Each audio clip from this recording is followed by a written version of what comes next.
Hey everybody, I'm Sierra. And I'm Ben. And welcome back to another episode of The Unsolved Couple, where every week Ben and I recap one of your original gateway drugs into true crime. Unsolved Mysteries. Hey Ben, before we get started, I want to share with you a new podcast that's just entered the scene. This is the Original Sin Podcast, hosted by Kai Alexander Morgan, where every story matters and every voice deserves to be heard. We help the families, friends, and victims of the missing and the murdered, bringing awareness, truth, and accountability to the cases that still haunt communities. Listen now on YouTube, Rumble, Spotify, Apple Podcasts, iHeartRadio, and Podbean. For exclusive information, case updates, and original merchandise, visit theoriginalsinpodcast.com, where true crime meets purpose. And Ben, we're live. Live. Mm-hmm. We should get one of those signs, like flashes. And by we should get one of those signs, you mean me? I should get one of those signs? Just to tell me. Well, I know when we're going live. I know, but I would like to see it. So now that I have been telling you that we're going live, now you also want a visual. I like visuals, yeah. Yeah, okay. I've got a visual for you. It makes me feel special when I see it. You are special. So. Speaking of special, do you want to brag? No. You don't? No. Okay. All right. Well, Ben had something cool happen this week, but I guess we're not going to talk about it. So, anything else you want to share with our friends? No. No. Yet. Okay. Not that I can think of. Nothing you can think of. Not off the top of my head. Okay. Anything you would like to share? We had a great week. We did have a good week. Yeah. We had so far fun weekend. We're not caught up yet. We are still recording by the skin of our teeth. Yep. We're recording on Sunday late afternoon, and this literally drops in like 48 hours, less than. I think we could probably get some done this week. I love that you think that you will do that. I can get it done. I will try. Okay. If not, due to several circumstances between now and the end of December, you will have some time off. Yes. Yeah. Yeah. I got to take some time between. Not for anything bad, but just because you have to burn stuff by the end of the year. I haven't used a lot of my vacation days that I'm supposed to use. So yeah. I got to use more of it before the end. I know, which is wild because this is a problem we have never had. Now, taking vacation days. Not vacations, but days off. Oh, even that. We'll always go do something. Yeah, but taking days off has never been a struggle. It's just been a crazy year, it feels like. I don't think we're alone in feeling that way. Yeah, but we usually go to Oregon in the summer. We didn't this year, and that always makes me sad. Takes a bunch of our time. Yeah. But so I'm hoping during that chunk, we can get back to where we're comfortable. Well, where I'm comfortable. Yeah, Sierra likes to have at least, 3 or 4 in the bank? I like to have 3 to 4 in the bank just in case something happens. Yeah. We are cutting it a little slim. Yeah, but I do, like I said, I've got a couple of podcast friends that have so generously offered that if in need be, they've got episodes that we can grab from them and pop it on here. And I mean, it's a win-win. They're amazing podcast hosts. And I would even venture to say far better than me. And no one's better than you. Okay. Well, since we don't have anything else to share of note, we will get rocking and rolling on today's case. Do you have anything to share? No. I have. My last month or so of my life has been pretty crazy busy because you took on a project. And so that kind of was all consuming. And that project wrapped up the end of this last week. Yeah, wrapped up on Friday. Yeah. And so I feel a little bit of that, I don't want to say burden, just I've taken on a lot more of the Turner management than I usually do. And so I'm glad to have you back as an equal yoked partner. And I'm sure the kids would love to also not, like Ben does the dishes most nights after dinner. the last month or so, that hasn't been happening because you have studied and had stuff to do and you're frankly exhausted. And so the kids have really stepped up also and done a ton of them. I'm sure they will be very grateful to not have so many dish duties handed to them. Probably. Yeah. I'm sure. All right. Well, it's almost Thanksgiving. We're really excited you guys are here. Today we are recapping season 3, episode 17. It does feel like season 3 has been going on way longer than season 2. I felt the same thing today. I felt like we have been in season 3 for a long But time. season 2 only had what, 19 episodes? Not even that, I don't think. I think it was 18, 19. Yeah. It just feels like, but we're only on episode 17 of 3. It feels like. I just remember being a little like, whoa, we're already into season 2. And then that went by really quick. I'm like, this podcast is going to wrap up before it even takes off. And we're not going to have anything else to talk about. That's okay. No. That's all right. I'm already planning what's next. All right. Okay. All right. So, yep, season 3, episode 17. I actually really enjoyed this episode. This was a lot. There was a lot in this one. Yeah. And fair warning, we might be here for you guys for a while, and we'll try to keep the banter a little light. Not that we have already made a good example of that, but a lot of the stories, well, a couple of stories we're telling today are very deeply involved. Yeah, they can get deep. Hopefully, we're not going to get too deep in them. Yeah, I'll try. Yeah. Let me see. All right. I have 9 pages. Are you going to start us out? Yeah, I have 9 pages of notes. Okay. Well, let's buckle up, Buttercup. Yeah. Okay. So, real quick before we dive in and things get too serious, please don't forget to follow The Unsolved Couple wherever you're listening. And if you enjoy what we're doing, please take a moment to leave a 5-star rating and review. For those of people that don't know, it is how then the podcast hosts like Spotify and Apple push our podcast out to other people, which allows us to keep growing, more people to find us, and have us keep bringing you more of the unsolved mysteries that you guys knew and loved growing up. And if you don't like what we have to say, please just send me an email, unsolvedcouple@gmail.com. I'll listen to you. I won't respond, but you can pen your anger there instead of on Apple Review. That'd be great. So today we are talking about Tracy Kirkpatrick and her unsolved murder. So here we go. 17-year-old Tracy Kirkpatrick was from Point of Rocks, just outside. Are you good with your ice there? You just want to shake. Why don't you put it right up to the mic and shake it around for us a little bit? Not even close to the mic. Frederick, Maryland. She was the third of 4 kids. She had a brother, I believe, and 2 sisters, just like me. Smart, thoughtful, a little reserved, and she loved reading and writing poetry. And her mom, Diana, always talked about that she was a hard worker and that she had big plans. She was an honor roll student, and she held down 2 part-time jobs. And she was saving up to attend business college and then dreamed of becoming an attorney thereafter. One of these jobs that she worked was, I got the name of the store. They didn't give it on Unsolved Mysteries, but it was called Eileen's Ladies Sportswear. And context is going to be important later to understand the size and vastness of this location. You guys will see why in a little while.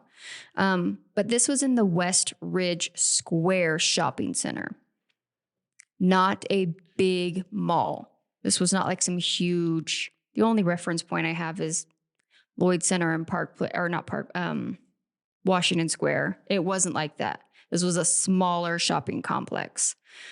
On the night of March 15th, 1989, Tracy was scheduled to close the store by herself. It actually turned out that this was the very first time she'd been scheduled to close the store on her own. Her mom and the store manager had both stopped in earlier in the evening to check in with her. At about 8:45, about 15 minutes before closing, Tracy was left solely on her own. 2 hours later, around 10:50 p.m., a mall security guard noticed the lights were still on inside the store. The front door was unlocked, so he called out, but there was no answer. He walked to the back of the store. In a storage room, he found Tracy on the floor. She had been stabbed multiple times and called police. At almost the exact same time, Tracy's parents were already on their way to the mall. She was usually home much earlier, and I looked. The mall to her home was about a 20 to 25 minute drive. And when she didn't come home, they knew something was wrong. When they arrived and saw police cars surrounding the shopping center, I can't imagine that. You probably told yourself that whole way here. Oh, her battery just died. This was so long. There was no cell phone. So if she locked her keys in the car or anything, she's stuck there. And that's what I would have been telling myself, which was going on. And then to pull up and see. Yeah. So they did inform the officers that their daughter was working inside the building. And then that's at that point is when they learned that she had unfortunately passed away. Diana actually went into shock and had to be treated at the hospital. Police couldn't understand why anyone would want to hurt this girl. There was no signs of any sort of sexual assault. The store's cash was still in the register, and even some was sitting on the counter in plain sight. But oddly enough, her purse was missing, and that did include her car keys. No struggle was seen, and the crime scene suggested that the killer was someone that she knew or had trusted enough to step in the back with them. She was found in the back of the storage room, and like an employees only area. They don't think that he forced her back there. Exactly. Yeah.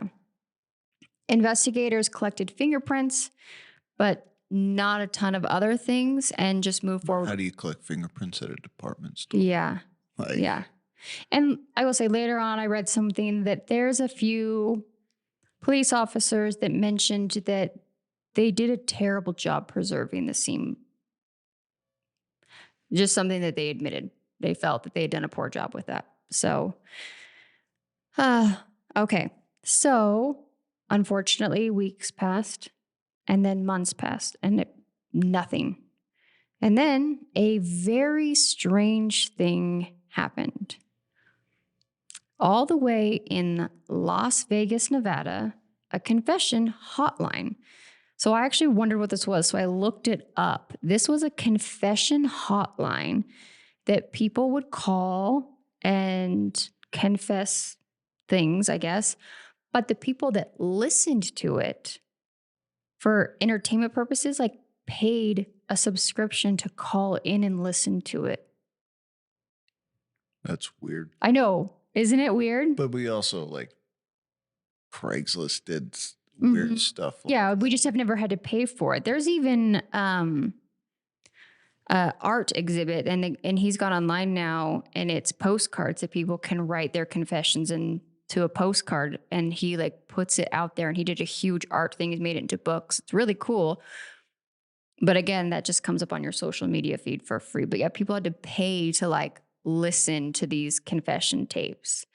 But they receive a call from a man saying that his name was Don. And I will, at the end of the episode, I have the whole call, the recording of it, and I'll play it for everyone at the end of the episode. So the caller said that he was from Frederick, Maryland, and that he had stabbed a girl to death. He said he had used to come into the store and talk with her from time to time. And one night they'd had a conversation and it turned into an argument.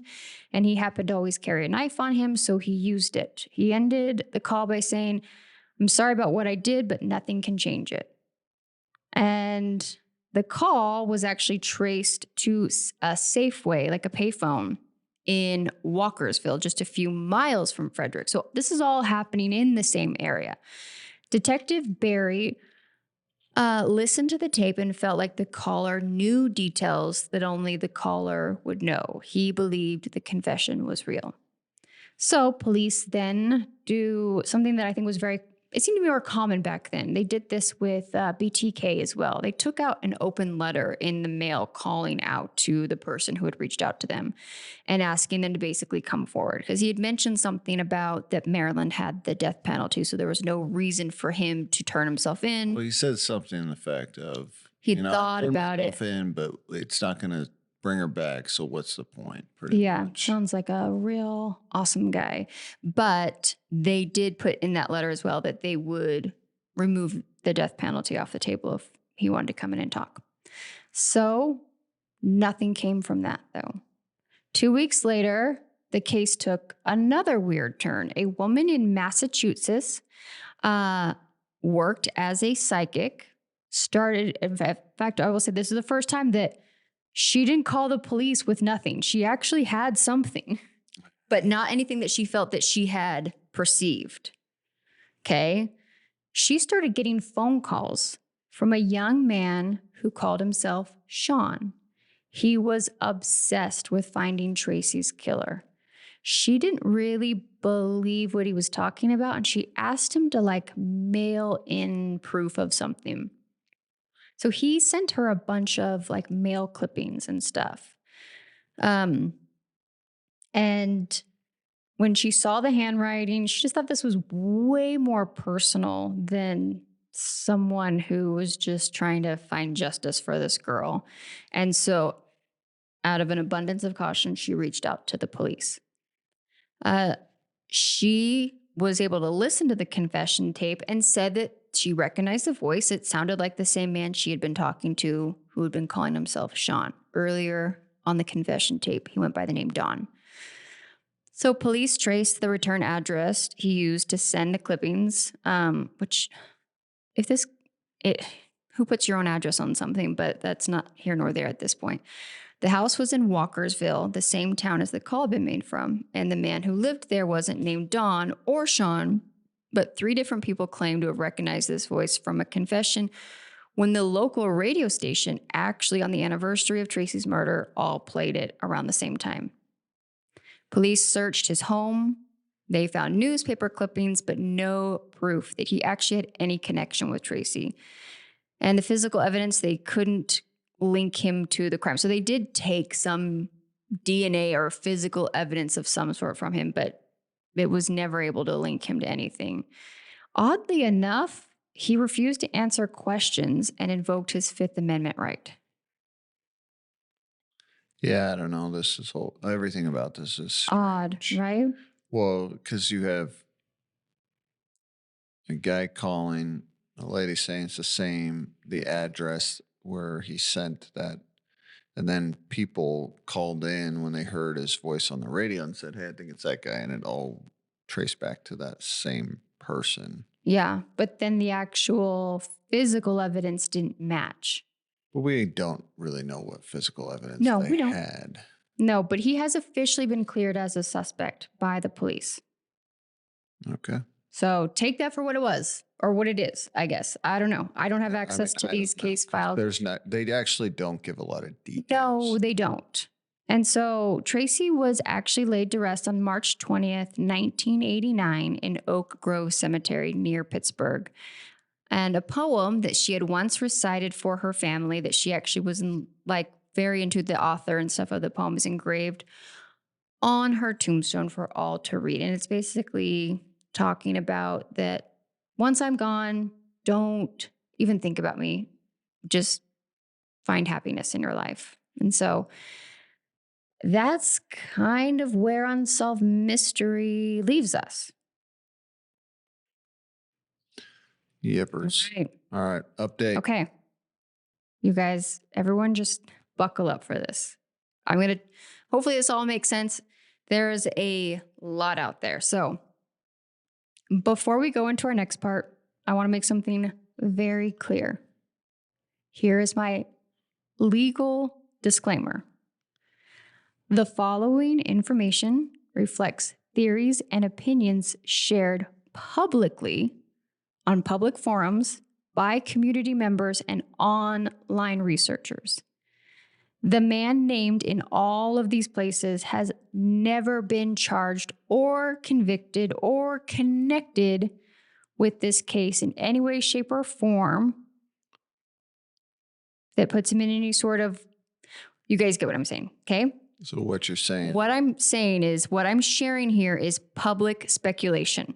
Okay. So not established facts. Update in a nutshell is still unsolved. Yes. Okay. In a nutshell. Yes.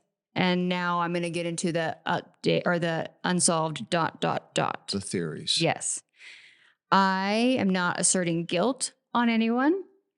I am only summarizing claims that have circulated around this case for more than a decade now.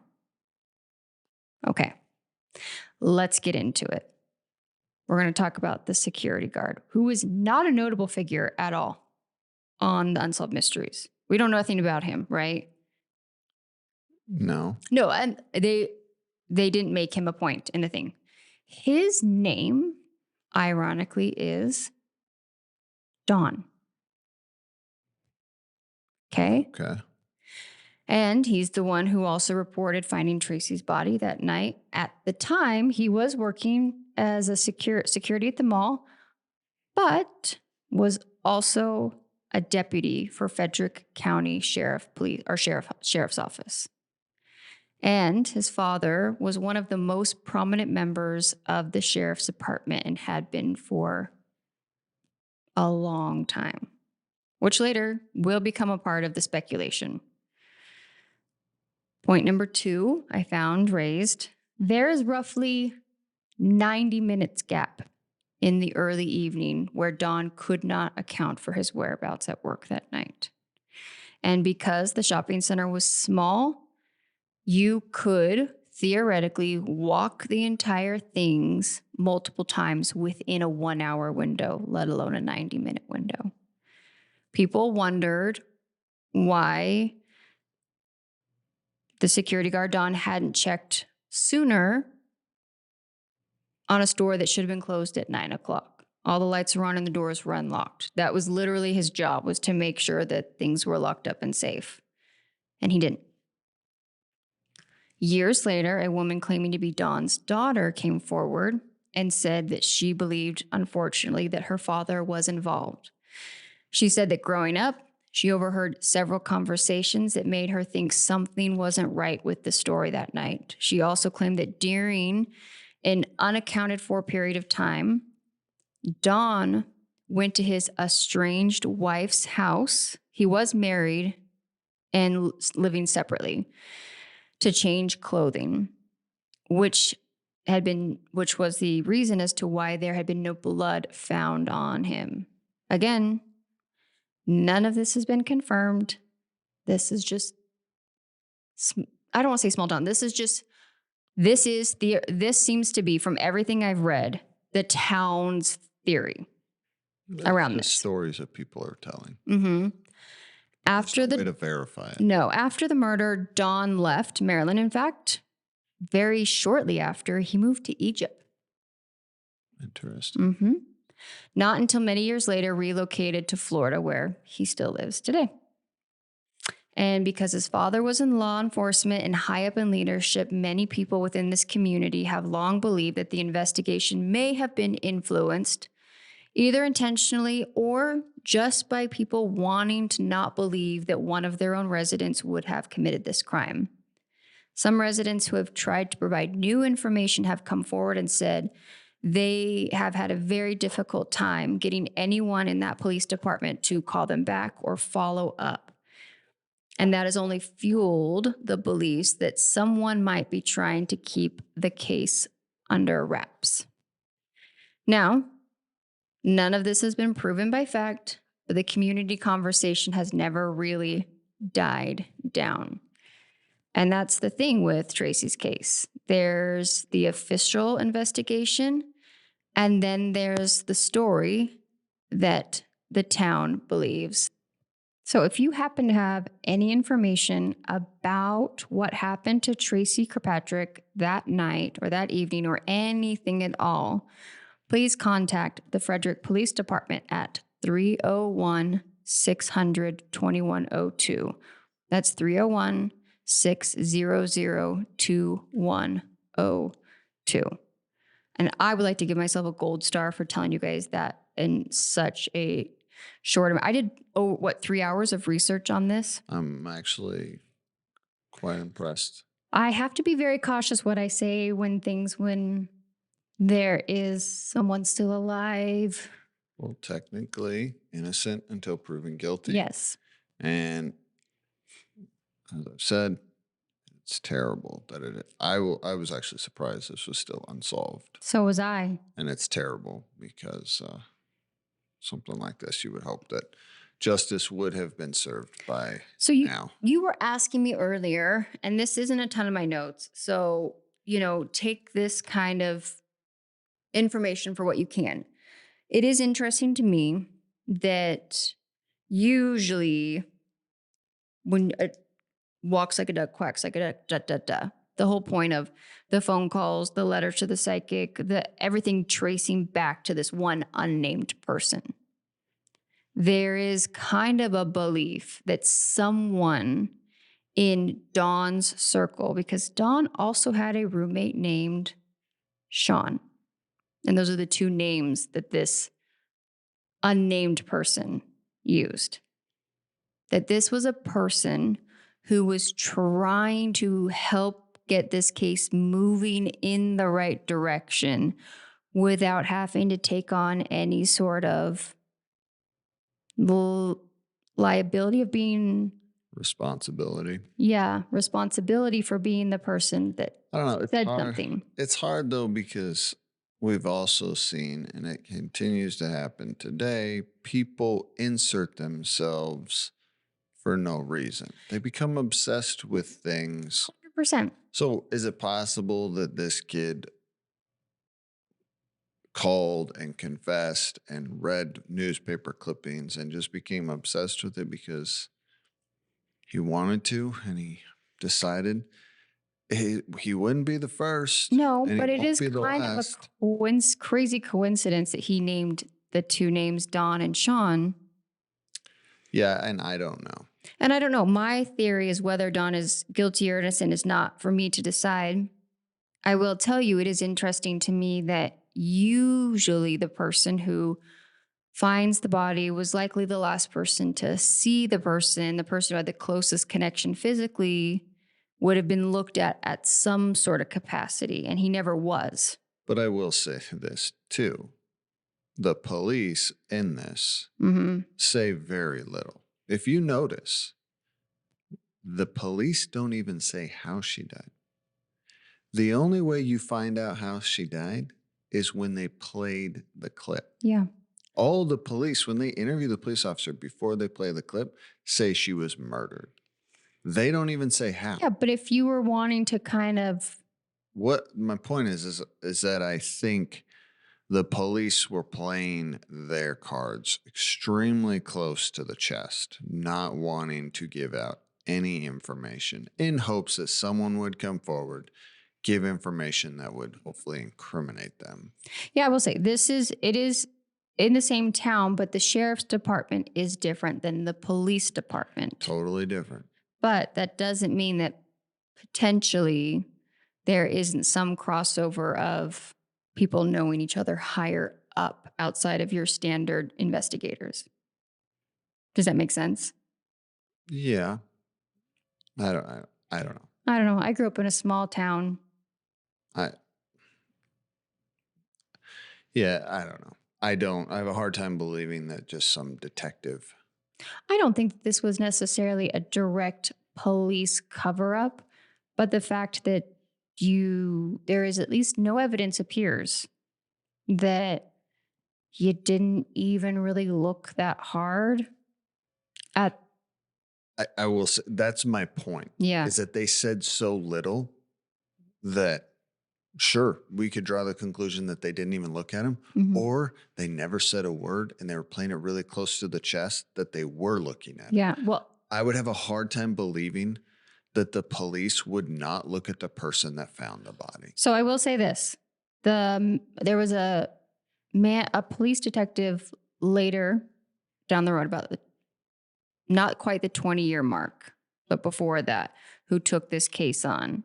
And it became like his white whale. He was bound and determined. And he actually took a name forward to the grand jury with all of his evidence and said he knew who had done it.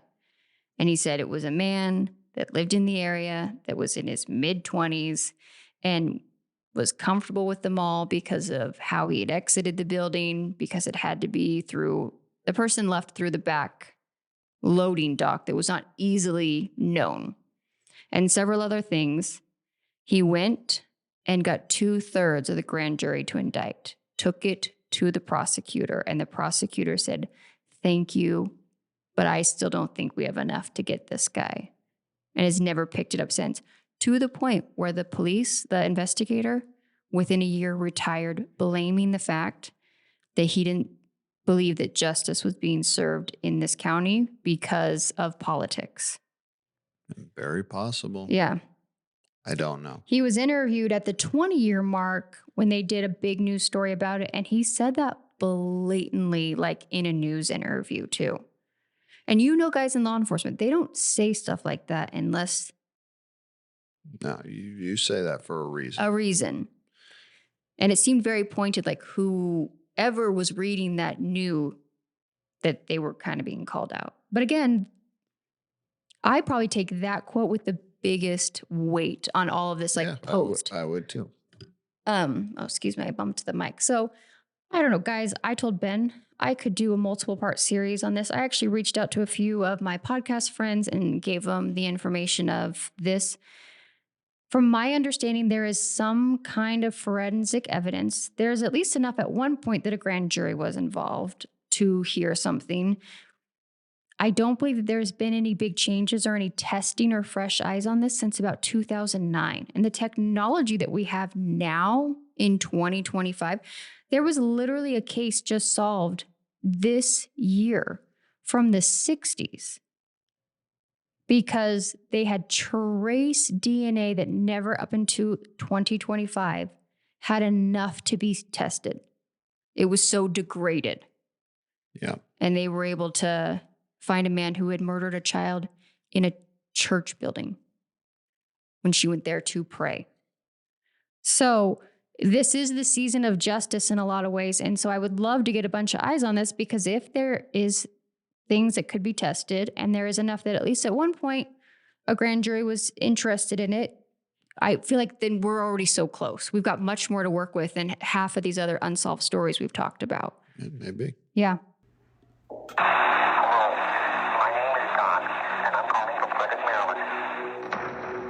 I know this is going to sound surprising, but 3 months ago, I stabbed a co-defendant. And you might think that in making a mistake, I'm setting myself up to be caught.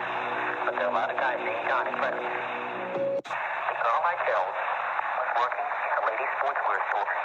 I often came by and talked to her when she was working alone. And one night when she was in the storeroom and we were talking, our conversation turned into an argument. And so I took out a knife that I had with me at all times, and I killed her. And a few days later, I realized that I had created a lot of sadness. And I thought about turning myself into the police. But whatever they do to me, that won't bring Tracy back. So I decided that I better be free because we have the death penalty in Maryland. Thanks for listening. I'm sorry about what I did, but nothing can change it. Bye. Okie dokie, artichoke. Go me for wrapping that up with a pretty bow for you. All right. You ready for your next one? Yes. Okay. You get the story of Steve Wilson. Most common name. How was the research for that bit? Well, I found his middle name, so that helped a little bit. Okay. But, yeah, I'll get into it later. So you're going to think this is about a murder, which it is about a murder, but it's the unsolved mystery is not the murder. All right, Steve Wilson. He arrives in Olancha, California. He's very charismatic. He's a licensed pilot, a certified electrician, and he's a go-getter. Goes to the gym. He hangs out, making friends with all the locals. That's how they introduce Steve. All right. So he starts helping out on the Cabin Bar Ranch, and that's owned by Bill Thornburg. And it's a 900,000 acre ranch. And I'm thinking that sounds like my kind of, if anyone needs someone to just come live on their ranch and ranch it for them, Ben and I will be there. We just need one area to record our podcast. So Bill owns this, or he owns this ranch. He works on it. He's very well known. They said he was a respected horseman. There you go. Interesting. And he lives there with his 22-year-old daughter, Callie Thornburg. Quick question. Do you think it's possible today to become a rancher from the bottom up? Probably not. I don't know. I don't know enough about that industry. I don't, but it seems to me as if it is only, and not even old money as in the fact that there's a lot of it there, because I know most ranchers don't, but it's like you had to own that land so long ago. Because so working in real estate in Arizona, there are several ranches for sale around here. Do you want to know what they run for? I don't know. 6 million, 12 million, 14 million. Who has that kind of be like, you know what I want to do? I want to be a rancher. Well, I was actually on a guy's website today. He's a horseman. Let me look at it. Nick Dowers. Like, he trains horses and that. He has horses. I mean, the guy is extremely wealthy, owns. On his website alone, he's selling horses for almost $200,000. Oh yeah, there's a lot of money to be. But that's the thing. I don't think you can just become a rancher from the ground up anymore without a silver spoon in your mouth. But I will say, I don't know. I don't know enough about the industry in that world to speak about it. But anyways, so Bill's helping out on this ranch Steve is helping Bill out on the ranch with his daughter, Callie. So obviously, he's a 30-year-old charismatic feller. So what happens? He starts dating Callie, and they date for 9 months, and they decide they're going to get married. According to risky idea, guys. She's interviewed, says, she had her father's blessing and they were going to get married. So they eloped to Reno and went and got married. And she says, of course, listen, there was a part of me that knew I shouldn't have done this. I wanted to get out, but I heart broke because this girl is stunningly beautiful. Yeah, and she clearly says, like, she was getting cold feet, according to her, but she says, I'd already made the commitment, so they got married. And it was a disaster from the beginning. It lasted 2 months. He was abusive verbally and appears to be physically. So what does she do? She goes back home to her dad, and he appears to be a good father, says, absolutely, you come back here and I will take care of you and I will protect you. Yeah. And well, as you imagine, Steve's not happy with that. So he's calling and harassing her and Bill. And he's pretty much saying, listen, you're not welcome here. Stop calling my daughter. This marriage is over. Don't come around. That he shows up on the house one morning, 3 weeks after the breakup, shows up, starts yelling. The dad comes out and is like, get out of here, get lost. They have a verbal argument to the point where then Steve pulls out, according to the reenactment, a tire. And according to a tire iron. Yes. Okay. And starts smashing Bill's truck. So Bill gets his gun. Yes. And Callie says, Dad, don't shoot him. Like, I bet it's not worth it. Like, it's not worth getting into this altercation. So yeah, that's going to it's going to cause more problems. Yeah. So, because he was coming back there to try to get Callie back, and dad protects his wife or his daughter.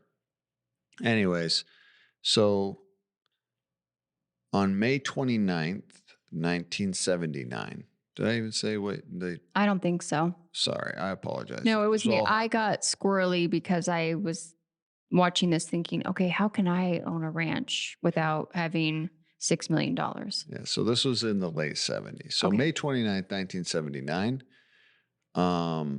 Bill gets up early to go do his chores, start doing his stuff around his ranch, and doesn't return. Callie comes and is looking for her dad. He's usually on time, and she can't find him. So she goes down to the place where she usually starts his chores, finds his truck with his coffee, like, still on his truck, and knows instantly something's wrong. Yeah, coffee was still hot, guys. Yeah. So she calls the police. Bill is disappeared and Steve is gone too. No one has seen him. They disappear. So can't find him.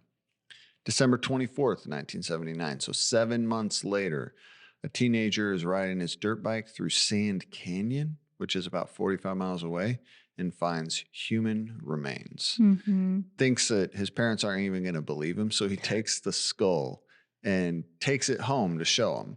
So obviously they instantly call the police. Yeah. Sheriff office goes out, finds the remains, and they positively identify that that is Bill's remains. And sheriff's interviewed. He says, we had evidence. They charged Steve Wilson. Yeah, I think But they he's all still been missing. knew immediately. Yeah. So they charge him, and now they're just trying to find him. This guy, Steve, is like a wet Band-Aid in the public pool. Nobody wants this guy around. So this goes on for about a year, and this does not make any sense, but I could not find any more information on Okay. this. It literally says that he was on the run for a year. He was spotted by a game warden in Kodiak, Alaska. But then he was arrested in Las Vegas. Explain that? I can't. Maybe he... How those dots got connected. Either way, he's arrested in Las Vegas. Mm-hmm. He actually confesses to the murder. Yeah. And he pleads guilty. There's not even a trial. Pleads guilty to first-degree murder. Sentenced to 25 to life at Folsom Prison in California. All right. So he goes to prison and he becomes the model inmate, doing all the things. As they always do. Narcissist Helping and all that. 101. So he starts gaining the trust of the warden and the guards, and he becomes the clerk in charge of shipping, which I guess is like the most coveted job at this prison. Okay. Whatever. I guess they made license plates there. That was pretty Shut up. cool. I always thought that was like a weird like cartoon thing. Remember when they... Oh, did you see in the reenactment, they're making license plates. Anyway, so he's there for several years. Over 2 years, he plans his escape.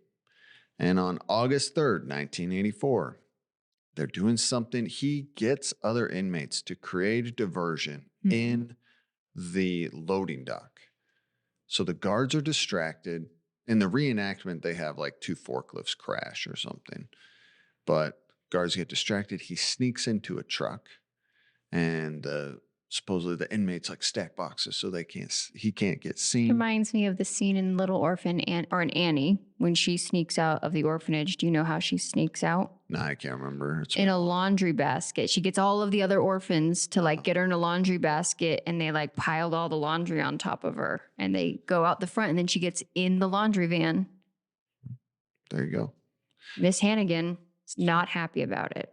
So truck guards seal the truck takes off, leaves, gets out of the grounds, and the truck pulls up to a bowling alley. The way the warden was talking about like, well, I mean, anytime you got trucks coming in, you always have a risk. Turns out, did you put this in there that this had the exact same thing had happened, only just like... Yeah, they hadn't had an escape in 15 years, but the last escape they had 15 years prior was supposedly the same way. So, anyways, so he had stolen a pair of tin snips and he'd cut a hole in the top of the truck. The truck stops for the driver to go. He goes in and gets a cup of coffee, and boom, he's gone. Gets a cup of coffee. I think he says at a bowling alley. I think you got to think QT and Circle K. That wasn't a thing. Dunkin's been around for a long time. I don't know. Anyways, he escapes. All right. He's on the loose. You imagine the smell of that man's truck. Because what did a bowling alley in the 70s? It's disgusting coffee and cigarettes and shoe fungus everywhere, just permeating. And if you're like, that's where I want to get my coffee at, these are the things I think of, is what the inside of this man's cab smelled like. And he did nothing wrong. I don't know who he is, but I just imagine it doesn't smell good. It probably just smells like coffee. And foot fungus. And For smoke. my guy wearing and work BO. shoes? No, he went into the bowling alley. Okay, sorry, Anyway, continue. That wasn't even like a process of mine. So anyways, he's on the run. So it's not the murder we're trying to solve here. We already know he's a murderer. Well, he confessed to it. Yeah. So we're trying to capture Steve Leslie Wilson. All right. Where is Steve? Where All right. in the world is 8. Steve Wilson? Leslie Wilson. Okay, he was captured. Okay. And I had to do a little digging, but he was captured in April of 1992. Oh. So it was a while. It's a stretch of time. Yeah, because, this was featured in 1990, but he escaped on August 3rd, 1984. Come to find out, let me give you a little back. Okay. He was calling and taunting the guards and the warden. He would send Christmas cards to the warden and the guard. This guy is the Band-Aid floating in the pool. He is just disgusting. Then he would taunt the FBI that they couldn't catch him. And let me just... Can you imagine the joy when they finally come? So let me give you a little insight. Okay. Taunt a law enforcement guy that they can't do something. And now you've become on the top of their list. Mm-hmm. That now it's their mission. Even if supposedly other things were a top priority, because you're poking that bear, they will poke the bear. Yeah. So it actually wasn't Unsolved Mysteries that caught him. He was featured on America's Most Wanted. America's Most Wanted. I came to find out he was living in Florida. Dude, why do they always go to Florida? Supposedly married or dating this woman. He saw that America's Most Wanted was going to feature him. So he eeped out of there. Yeah, that sounds about Went right. to England. Oh, okay. Okay. And even at that time, he was taunting the FBI. He recorded himself doing an interview with Inside Edition and sent it to the media. He was doing the interview with them, and he recorded himself doing the interview on the phone and then sent it. So the FBI... I think I would have hated this man from the moment I met him. The FBI found out, because obviously when he was featured on America's Most Wanted, people called in and said, hey, I know this guy.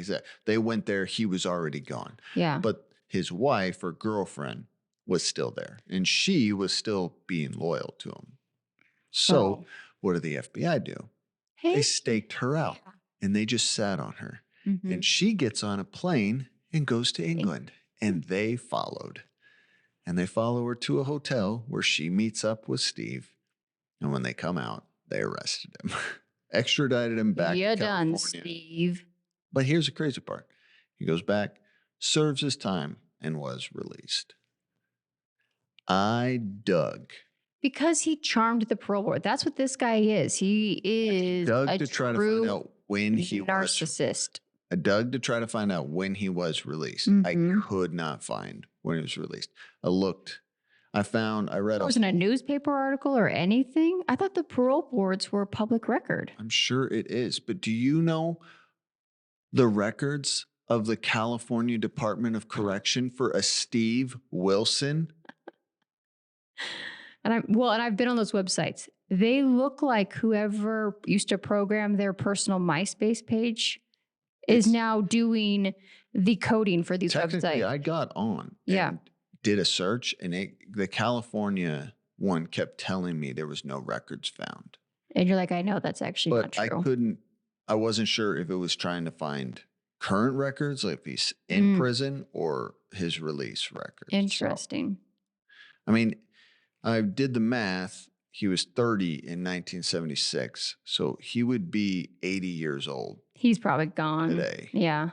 And I found multiple deaths of a Steve Wilson, but not him. One of them was a World War II vet, and definitely not him. Yeah. And another guy was actually a good person who did things for the community, and not him. So could not find anything. So I don't know what quite happened, but supposedly he was released. But he was caught.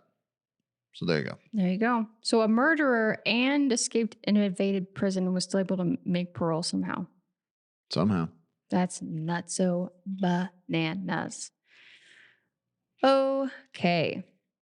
Let me get going here on our next story.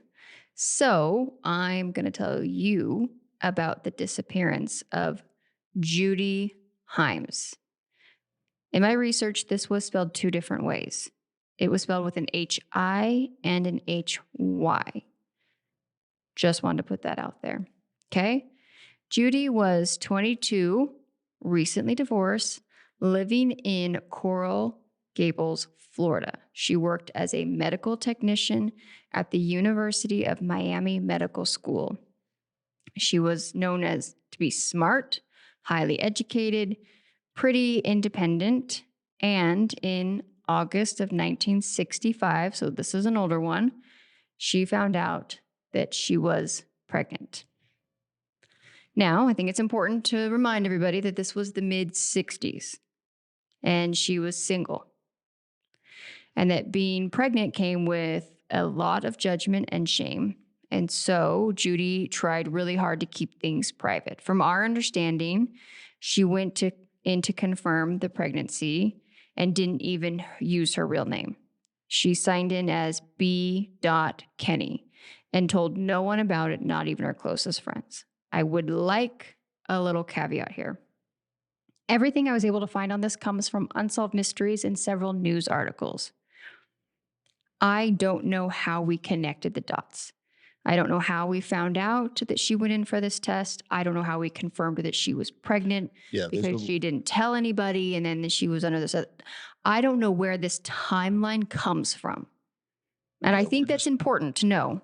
Yeah, they just tell you all of this, but there's no like evidence, I guess. There's no record of any of this. Record is probably the better word.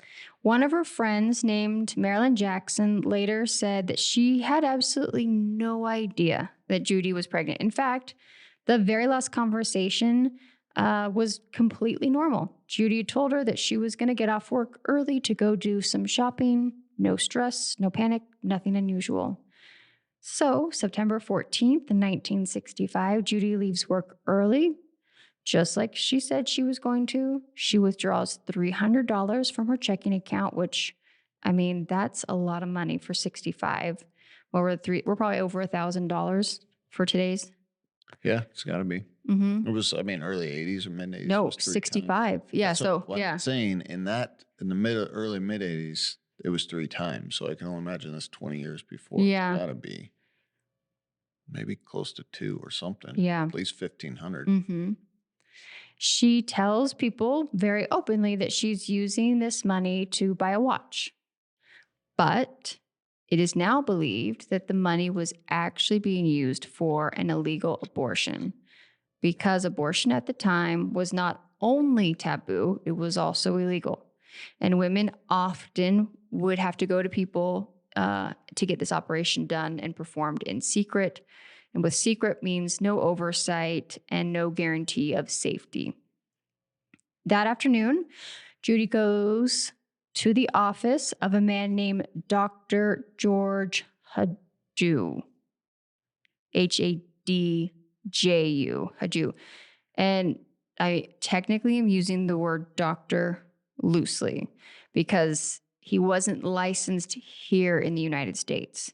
Now, this is what I was able to find. Outside of Unsolved Mysteries, he was a Hungarian immigrant who posed as a physician. Supposedly in Hungary, he was a physician. Again, just thought I put that out there. Some stuff I found for context. But he was well known for performing illegal abortions for cash. Someone Judy trusted must have given her the name because this wasn't a random happenstance. And again, this is what drives me crazy about this story. All of this is through I don't know how we're getting this information. Unsolved Mysteries just says this stuff like it's fact. Well, it's but like they're never telling us the says- story without any backup information. And because here's the thing, in all of the stories we watch, and Mhm. right, like the one I just told, you're getting the daughter of the man murdered. Mm-hmm. You're getting the warden, and you even get the sheriff who went and collected the remains and charged that man Yeah. with that, right? This, you're getting the friend. And she You get the says she has friend, no idea. but no police, no nothing. Mm-mm. And the friend didn't even know any of this. So whatever she's telling us, she'd heard from other people. Other people, I'm guessing. And is now telling us. Yeah. So you And I think when you never- start to play that game of telephone, it can get very complicated very quickly to know what is actual hard facts and what is speculation. But she even says she is hearing this stuff afterwards. Mhm. And she has a hard time believing that some of this stuff is true. So the question is was it true? Or were people saying, is this a possibility? Did this happen? Yeah. And they're trying to connect dots because they don't know. We all know like stories where you were like, Well, look at the Amy Bradley case. All we know is that she's missing. We don't know any direction to go in. And so then people are saying, well, could this have happened? Could this have happened? I heard this. I heard this. And so you end up down this rabbit hole.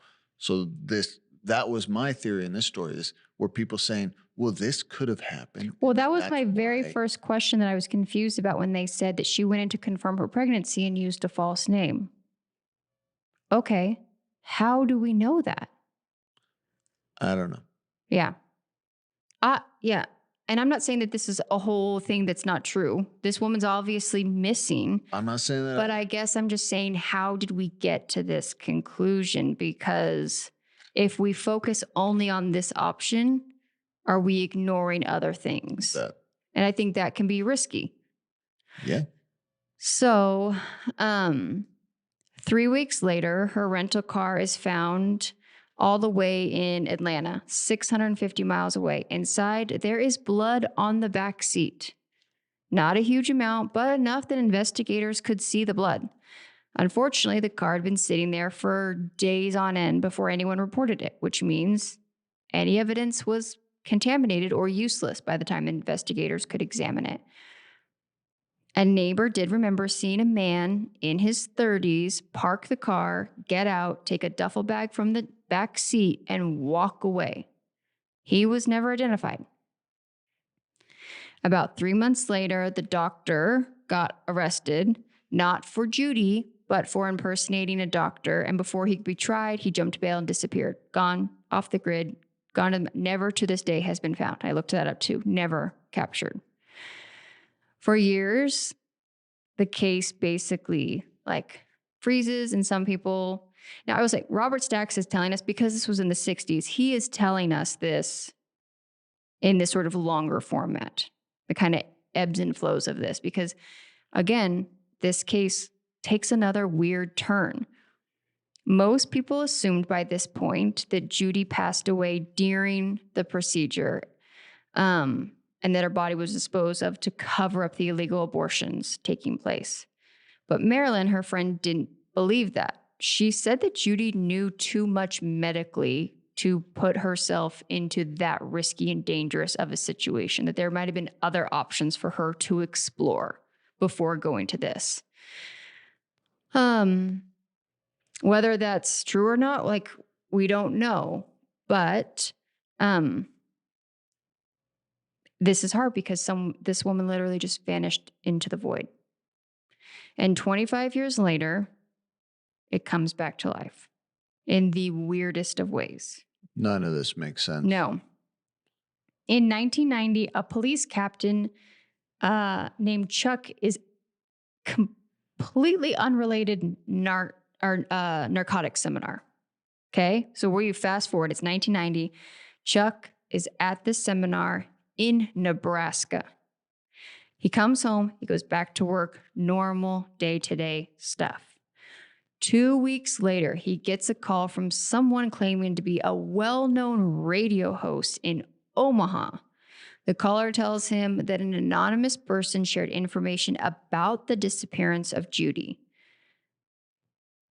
But the thing is, this Captain Chuck, had never heard of this case. This was not his case. He wasn't. It was before his time. And he works for narcotics. So he tells the person, hey, I have no clue what you're talking about. Let me do some research and I will get back to you. Do you have a phone number? And he says, yes. And he gives them 2 phone numbers. Great. So he looks up the case, is like, okay, I'm not sure why I'm getting called about this, but he's decides he's going to call the guy back and kind of find out what he knows. So he calls the radio host, and the radio host says, I've never called you or talked to you. I have no idea what you're talking about. So now we have 2 men who have no clue why they're in communication with each other. Someone called Chuck. Mm-hmm. Pretending to be the radio guy, but wasn't the radio guy. Yeah, and here's the best part. Whoever gave that phone call and that gave him his number gave the radio host unlisted. This guy was like pseudo famous in his little radio. He did like a syndicated across the like nation radio show. Well-known man. Had a private unlisted home phone number. And that was the number given to the detective. So he's like, how did they have my And he said number? like he was very cautious about who he gave that information to and couldn't think of anyone that would have had it for, and then decided that that's what they were going to use it for. 2 days later, the captain gets another phone call, this time from a female, and says, Judy is alive. She lives in Omaha. Repeats it several times over and over and over again, and then hangs up. That's it. You guys, what? None of this makes sense. But of course, this kicks off media attention. Articles start running. More calls come forward claiming that they'd spent time with this doctor in Hungary and even give the police his information or a phone number for him. But again, nothing comes of it. No sightings, no confirmation, no closing, no nothing. Then 4 days later, after the case aired on Unsolved Mysteries, the Corbel Gables police receive an anonymous letter. So, because this was in the thing, this is just a story being told. It's not really like an update, because this is what Robert Stack tells us, but this is kind of where we're getting told this story. So this is kind of your update. The letter said, Judy died that day. And then it gives, I wrote it out because there's a picture of it on the Unsolved Mysteries website. And this is what it said. She was given an anesthetic and had an allergic reaction. It was immediate, and that the people in the room tried to do something about it, but it was fatal, and that the body was disposed of in the, I didn't know how to pronounce this, Biscayne Bay, B-I-S, can C-A-Y-N-E. I don't know, Bay. And I mean, it was literally 4 lines. That's it. So they say she died and they disposed of the body. Mm-hmm. Yeah, that she had an allergic reaction to anesthesia. All right. Do we have any real updates? I don't know. The police believe that the letter is real for some reason.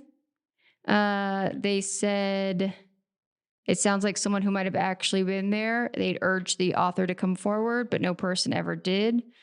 The remains have never been found, and the doctor from Hungary has never been located.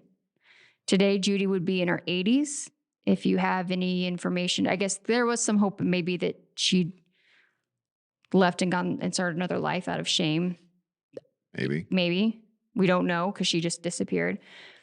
If you have any information regarding to her disappearance, please contact the police department in Florida at 305-442-1600. A weird turn of events. It was a strange story in the fact of the way they told it. Mm-hmm. Well, and I have no clue how 20-something years later, a random that's what I'm saying. Gets a call from a supposed radio host in Omaha who has no idea what he's talking about. The radio host, and then the letter comes in, and letter. It's just, and then what? But why now? I read some speculation that maybe, and we saw this in the letter with the malls with the letters left in them, that there might have been a family member who was trying to get this back into the spotlight again to find their lost loved one, in hopes that this would kind of stir some confusion and kind of get carried and turn it into an open case again. But it seemed more like it left people more confused than it did. As again, I'm going to guess that there's still a case open on this woman, on Miss Judy. I couldn't find any sources as to how they believed that timeline went, who the man was in the car, who the father of the baby was, any confirmed sightings of her going to this underground clinic of any way, shape, or form. I have nothing. Yeah, I don't know. It's a lot of speculation. So, okay. Ben, would you, before you get started, I'll give you a minute to find your notes. I would just like to remind all of our friends that we have a super fun, awesome social media presence. TikTok and Instagram, we are at Unsolved Couple Pod. And on Facebook, we have a small little Facebook discussion group where every week you can get on there and we can talk about the episodes. I would also like to just thank everyone who has tuned in week after week. It truly, truly means a lot to us. I don't think I have shared my appreciation with our listeners in a while, and I just want to take a moment. It really means a lot every time you download this podcast, every time you recommend it to a friend, every time you check out our social media. I see it. I love interacting with you guys and hearing from you guys and sharing the things that you do while you listen to these stories, all of that. And I just wanted to take a moment. We're getting into Thanksgiving season to really be thankful for you guys that, hang out with us week after week. And Ben is going to share one of his favorite topics with us, which is lost loves. Well, I'll say this one is extremely similar to yeah, I agree. The Vietnam one, the family that didn't believe their brother. Yeah, very similar. Yeah. All right, so we get introduced to Frank Joseph Bloomer. He was born in 1921. He was from Ziegler, Illinois. He was one of two sons, and World War II breaks out. He's 20 years old, and guess what he does? He enlists in the Navy. They say against his parents' wishes, but he goes and becomes a Navy man, and he becomes a radio technician on the USS Rowan. It's a destroyer, and it was operating in the Mediterranean Sea. Telling the story quick because it actually was really quick. It was super quick, on yeah. Unsolved Mysteries. Like, they don't give us a ton. But on September 11th, 1943, near Italy, a German U-boat torpedoed the Rowan, and it sank that destroyer in less than a minute. 202 American soldiers were killed, and Frankie was reported missing in action. So it appears that they didn't find his body. 202 lives were lost. The ocean is vast. It was in the Mediterranean Sea. Oh, okay. The sea is vast. So can you even imagine, though, his family? Because you got to think, like, back then they were giving updates on the war every night and day on the radio. Yeah. They heard it on the radio. that the Rowan had been sunk on the radio. Yeah. Before the military could tell them. Soon after, the military tells them that their son was missing in action. So they hadn't recovered his body, unfortunately. So less than a week later, though, they call him Frankie. Frankie's mother, Jane, saw a newspaper photo of 3 survivors from the USS Rowan. And she is convinced that the middle man in the photo is her son. Yeah. She says it looks a lot like her. She gets her daughter-in-law, Dorothy, and they're looking at it, and they're looking at pictures of Frankie and comparing it to the picture in the newspaper article, and it's definitely him. The mom takes the photo to a local mortician who is supposedly a photo identification expert. Now, let's just think like this is the 40s. Yeah. I can only imagine the quality of It hasn't been that long cameras. since that the barber was also the dentist and the town doctor. So the local mortician who's supposedly a photo identification expert, he's looking at the photos, looking at the photo of in the newspaper and looking at photos of Frankie. And he even says in the photo, it looks like he's holding his arm weird. And he says, hey, did he like break his arm when he was a kid? And she says, yes, absolutely, he did. So he says, listen, that's definitely a positive identification. I think, well, in the reenactment, he says that. I don't know if he said it was a positive. He thinks it is Frankie in the photo. So, of course, Jane, the mom, is convinced that her son is possibly still alive. They continue to look for him. She contacts the American Red Cross, and they tell her, listen, like the only information we have is what we get from, at that time, it was called the War Department. So that's all we're getting. And they don't have any more information than we don't have any more information than what they have. So as of right now, he's missing in action. It wasn't too long. I did do my research. It wasn't too long that the military then did classify him as killed in action. So they continue to hold out hope. The mom does. Unfortunately, she passes away in 1971. But the granddaughter of Jane, so technically would be the niece of Frankie, kind of picks up this mantle and is continuing to search for answers and thinks that her uncle is possibly still alive. She kind of tells stories of, it's kind of sad. She tells stories of how seeing her grandmother and how much they would still like bake a cake for him on his birthday and still hold out this hope that he would someday come home. But it never did. So it wasn't, anyways, you hear, they tell more of just the heartbreaking story of this family. Yeah. And I'm sure she saw Unsolved Mysteries covering somebody else's lost love and decided to write in. They tell us, I will say that they do eventually erect a memorial headstone for Frankie next to his parents. Okay. And that. But the granddaughter of Jane, the niece of Frankie, is still looking for answers because they still think that this photo could possibly have been him. And is it possible? Mm-hmm. So, all right. Are you ready for, that's kind of where Unsolved Mysteries leaves us. Okay. What's our update? It was not him. Okay. Technically, it appears. I'll put the picture. It's not a great quality photo also. From what I can find, it appears that his remains were never found, but his ship was sunk. Mm-hmm. And that. But, let me pull this up. A man came forward after Unsolved Mysteries viewed this. He came forward. He was Wayne Easterling. And he said, hey, I'm that guy. I'm that guy in the photo. He was the man on the left. And he says the man in the middle was his friend, Richard Hennessy. And he had passed away in 1974. And then he even identified the third man. Okay. He goes, so that was us. Yeah. So they were supposedly all three positively identified. The family did accept that.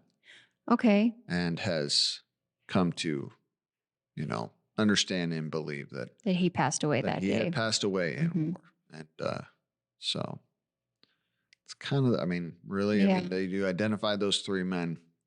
His not remains really were much never else. found. He didn't come home from war. Yeah. Unlike so many of our brave young men from that war. Yeah. Didn't come home. So unfortunately, sad story, but thankful for his service, his sacrifice. And thankful for that family I'm sorry that they had to go through that. They'd lost a family member and then even had to hold hope for many years, even though their family member had given that ultimate sacrifice. Yeah. Thank you. Yeah, we're grateful for all of the men and women who served. Every man every man or woman who has ever served. Yeah. And we get to enjoy the freedoms living here in America that we do because of the people that fought for our freedom. And that's not lost on us here. And we are very grateful for that.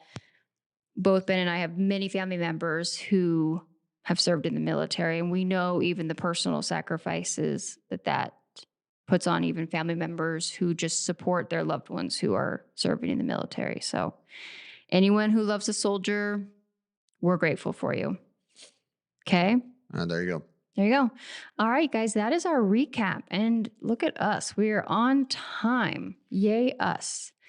That is season 3, episode 17. And we are at the end of our podcast where I ask Ben a silly question. If you don't like the banter, please feel free to exit stage right, and we'll see you here next week. For the rest of our fun people who do like banter, Ben, here is your question. All right, here's my answer. Do you think that you would be more productive if you didn't have to sleep, or more productive if you didn't have to eat or drink? What? Yeah. Could you get more done if you didn't have to sleep, or if you didn't have to give your body nutrition? Which one do you think? And why? Sleep. Mm-hmm.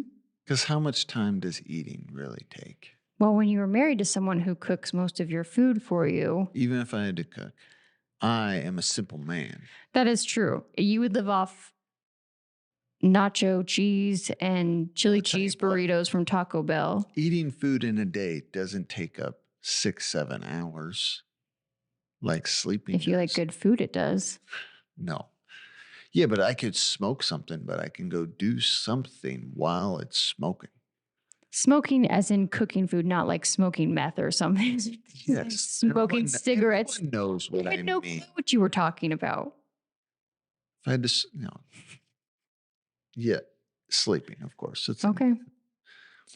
But I like sleeping. I know that's the problem. That's such a hard question because I love both You're of not these asking me if I'm willing to give it up. No, I'm not asking you to give it up. No, Which one do you think? The answer is absolutely not. I'm not willing to give up. What if you had to give one of them up? No. Gun to your head. No, absolutely not. I like my sleep and I like my food. Yeah. I'm really excited about dinner tonight. So I know. As soon as we ready to wrap this up, we are grilling. We have a Mexican deli, like meat market up the street. I got a skirt steak. I got been 3 marinating. Skirt steak that been marinating all day, and I'm ready to throw it on the grill. It's gonna be delicious. Yeah. Homemade tortillas. Yeah. Queso. Salsa. Mm-hmm. Yeah. It's gonna be delicious. Real excited about it. Okay. I'm excited. I want to get this done. Okay. Get to my delicious food. There you go. What about you? Here's the thing. I can actually answer this question for you. It would be sleep. And this is why. Because Sierra doesn't eat already. I love food. I just forget it, to eat until it's 3:00 in the afternoon and I don't feel good and I'm cranky and I have a headache. But I have consumed 4 Diet Cokes by that time. Because that's the problem is I get overwhelmed with like trying to cook something. So I'll go to the refrigerator and I see a crispy, ice cold fridge cigarette. Fridge cigarette. Yeah. Terrible. That's the most accurate description of a Diet Coke you've ever had in your life. No. And so I crack a cold one open and that bubbly goodness hits the back of my throat and I forget that I'm hungry and I just think I'll sip on this and I'll think of something else to eat in a minute. And then I just forget. But I love food. But the problem is I'd have to pick sleep because I sleep more than 6 hours at night. If I only get 6 hours of sleep, it's a problem. It's a bad day for Sierra. Bad day. But it's not that I sleep in crazy, but Ben, okay. According to Ben, if we're comparing it to Ben's time, I'm the laziest human being ever. Because called you lazy in our but because Ben, even on his weekends, you guys, wakes up by choice on his own before 8 a.m. That is I'm up before. Insane. I'm up way before 8 a.m. Yes, exactly. So if I sleep until 9, which I would say is standard sleeping in time, Ben's spent half the day already. Like he's been up for 2.5, 3 hours by that point. So yeah, according to you, I'm like rolling out of bed. It's not like I'm getting out of bed at noon, but I do it plenty of times, decide at 9:30 at night, I'm tired, I'm going to bed. But I will still then sleep until 7:30 when my alarm goes off in the morning. And if I don't have an alarm, guys, I will not wake up on my own before 9.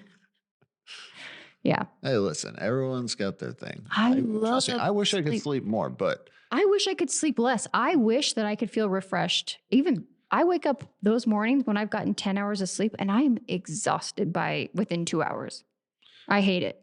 I mean, I wake up, I don't know. Anyways. Yeah.